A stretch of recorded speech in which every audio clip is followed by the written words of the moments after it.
Kompas Petang berlanjut, saya Tifal Solesa. Juru bicara Presiden terpilih Prabowo Subianto Dhanil Anzar Simanjuntak membenarkan kedatangan sejumlah tokoh yang disebut-sebut bakal menjadi menteri ke kediaman Prabowo di Hambalang, Bogor, Jawa Barat. Dhanil membenarkan asisten khusus Menteri Pertahanan Syafri Syamsuddin dan Ketua Komisi 1 DPR Mutia Hafid datang ke kediaman Prabowo di Hambalang pada Jumat siang.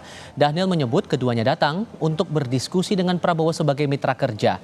Soal Syafri dan Mutia yang disebut-sebut akan ditunjuk sebagai Menteri Pertahanan dan Menkominfo, Dhanil mengatakan kabinet masih disusun dan belum final.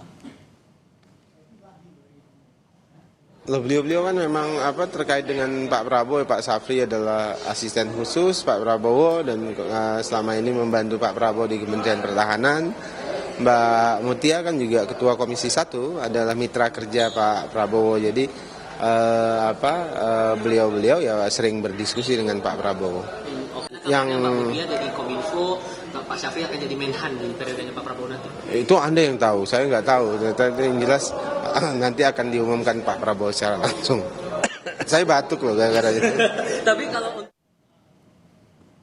Dhanil turut merespons rumor Kepala Badan Intelijen Negara Budi Gunawan dan Menpan RB Abdullah Azwar Anas yang bakal masuk kabinet Prabowo. Budi Gunawan dikenal merupakan orang dekat Ketua Umum PDI Perjuangan Megawati Soekarno Putri dan pernah menjadi ajudan saat Megawati menjabat sebagai presiden. Sementara Abdullah Azwar Anas merupakan kader PDI Perjuangan. Dhanil mengaku tidak tahu rumor BG dan Azwar Anas akan masuk kabinet. Namun ia menyebut Prabowo telah mengantongi dan menimbang sejumlah nama sebagai calon menteri. Oh, saya nggak tahu kalau itu. Yang tahu Pak Prabowo. Saya nggak tahu kalau itu. Bang, tapi jumlahnya benar 4. Itu juga saya belum tahu dan belum dipastikan. Sekarang masih dalam proses terkait dengan jumlah. Nanti Pak Prabowo yang akan mengumumkan. Yang jelas Pak Prabowo sudah mengantongi beberapa nama. Beliau sedang menimbang dan mempertimbangkan semua nama-nama itu, baik yang diusulkan oleh partai politik maupun yang diusulkan oleh kelompok lain. Jadi bukan hanya dari partai politik, juga ada usulan dari ormas ya. Sekjen Partai Gerindra Ahmad Muzani enggan membeberkan pertemuan Prabowo dengan sejumlah tokoh yang disebut-sebut sebagai calon menteri di kediaman Prabowo di Hambalang Jumat kemarin.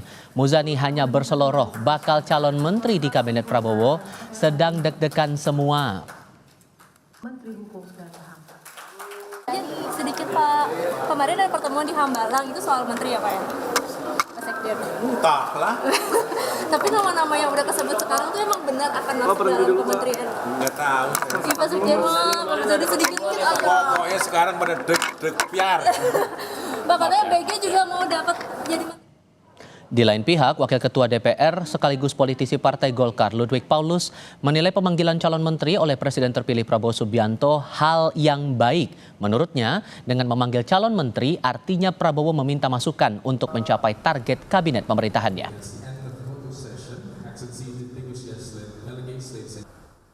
Penyusunan kabinet ini adalah hak prerogatif seorang calon presiden terpilih. Nah, kalau ternyata Pak Prabowo memanggil, bagus dong. Bagus kan?